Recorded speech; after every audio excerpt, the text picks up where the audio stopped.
हिंदू धर्म में तुलसी के पौधे को पवित्र और पूजनीय माना जाता है। तुलसी न सिर्फ पौराणिक दृष्टिकोण से महत्वपूर्ण है, बल्कि औषधीय गुणों से परिपूर्ण होती है, जिसका अर्क आयुर्वेदिक शास्त्र में गंभीर बीमारियों को जड़ से खत्म करने के लिए उपयोग किया जाता है। तुलसी की पत्ती, तना, जड़ की मिट्टी, लकड़ी यानी तुलसी का पूरा पौधा ही औषधीय गुणों से परिपूर्ण और उपयोगी होता है। वहीं पौराणिक मान्यताओं अनुसार यह भगवान विष्णु की प्रियाशी है और तुलसी का विवाह भगवान विष्णु के शालिग्राम स्वरूप के साथ किया जाता है, जिसके संपन्न करने से व्यक्ति के घर धन, धान्य, सुख, समृद्धि, संतान सुख जैसे तमाम फल प्राप्त होते। लेकिन कई बार लोगों का सवाल होता है कि तुलसी का पौधा जल्दी घर में लगता नहीं और लग भी गया तो सूख जाता है। तो आज हम जानेंगे कि आखिर तुलसी का पौधा लगाने का सही नियम और महत्व क्या है। पंडित रमाशंकर जी ने बताया कि जिस घर में तुलसी नहीं वह वैष्णव नहीं। तुलसी तप और पवित्रता का प्रतीक है। जिस घर के आंगन में तुलसी का वास होता है उस घर सकारात्मक ऊर्जा का संचार होता है। घर में सुख, समृद्धि, शांति और स्वयं हरि का वास होता है। घर में तुलसी का पौधा लगाने के कुछ नियम होते हैं, उन्हीं का अनुसरण करके तुलसी का पौधा घर लाना चाहिए और सही विधि से उन्हें लगाना चाहिए। अक्सर लोग अज्ञानतावश कभी भी किसी भी स्थिति में तुलसी का पौधा लाकर और घर में लगा देते हैं। इसी कारण तुलसी का अनादर होता है और व्यक्ति को उसका पुण्य फल प्राप्त नहीं होता और वह सूख जाती हैं। तो आइए पंडित रमाशंकर जी से ही जानते हैं कि आखिर तुलसी का पौधा लगाने का सही नियम क्या है और उसका पूजन कैसे करें। कि लोग जब तुलसी का पौधा बाहर से लाते हैं तो घर में नहीं लगती हैं। अमूमन उसके पीछे कई किंवदंतियां जुड़ी हुई होती हैं कि उन्हें न्योता देना होता है इससे पहले, या सुबह नहा के व्रत करके, ऐसी कुछ चीजें जुड़ी हुई हैं।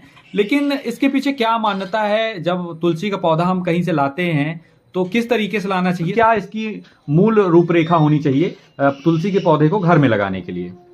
तुलसी का पौधा कभी भी हम लेने जाएं तो इसमें कुछ तिथियां हैं। गलतियां लोग यहाँ पर करते हैं कि उन विषयों पर नहीं जानते, तो श्रद्धा से लाया जा सकता है।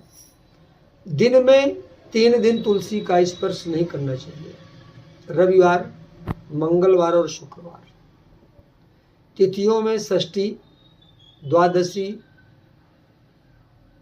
अमावस्या, पूर्णिमा को तुलसी नहीं तोड़ी जाती और तुलसी का स्पर्श नहीं किया जाता। संक्रांति के दिन तुलसी का स्पर्श और तुलसी का आने का कारण, जब तक भगवान की कृपा नहीं होगी तो भगवान को हम अपने घर में पूजन करें। पहले अपने घर के इष्ट को मनाएं, उनको मनाकर उनसे पूजन करने के बाद हम उन्हें आमंत्रित करें, जहाँ से भी ले तुलसी पवित्रता के साथ उन्हें ले आएं। ले आने के बाद अपने घर में लगाएं और लगाने के बाद श्रद्धा से उनका सेवन करें, उनका पूजन करें और रखें। मान्यता यह है कि हमारा कुछ प्रारब्ध है, प्रारब्ध की वजह से, ना कि उन मान्यताओं की वजह से है। प्रारब्ध की वजह से हमारे घर में नकारात्मक ऊर्जाओं का प्रभाव और हमारे यमकृत बाधाएं, प्रारब्ध की बाधाओं की वजह से तुलसी टिक नहीं पाती। क्योंकि तुलसी का यदि हम हठात सेवन करेंगे तो नियत रूप से कुछ दिनों के बाद हमारे वो विकार खत्म हो जाएंगे और तुलसी स्वस्थ रूप से प्रफुल्लित होकर हमारे घर में हो जाएगी। आपने बताया कि कौन कौन से दिन में माता तुलसी का स्पर्श नहीं करना चाहिए। हाँ। लेकिन आपने एक चीज कही कि कुछ तिथियां होती हैं लाने की। हाँ, तो विशेष तिथियां हैं, तो विशेष तिथियां लाने के लिए नहीं है। इन तिथियों का परित्याग करके ले आया जाए, इन तिथियों को भी नहीं तोड़ना चाहिए। जैसे षष्ठी तिथि को, अमावस्या को, पूर्णिमा को, संक्रांति को तुलसी नहीं तोड़नी चाहिए और द्वादशी, एकादशी को, और ना ही इस दिन कहीं से उनको संकलित करना चाहिए। इनके अलावा अन्य तिथियों में, शुक्ल पक्ष या अन्य तिथियों में जो भगवान के महीने हैं, बहुत अच्छी, कार्तिक की तुलसी बहुत अच्छी मानी जाती है।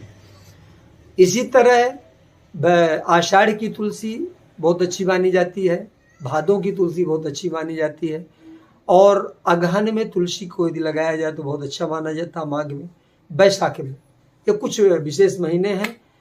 तो इनमें चैत शुक्ल पक्ष में और अश्विनी शुक्ल पक्ष में तुलसी का बड़ा विशेष महत्व है। यदि इनको इस समय लगाया जाए तो विशिष्ट रूप से लाभ होते हैं।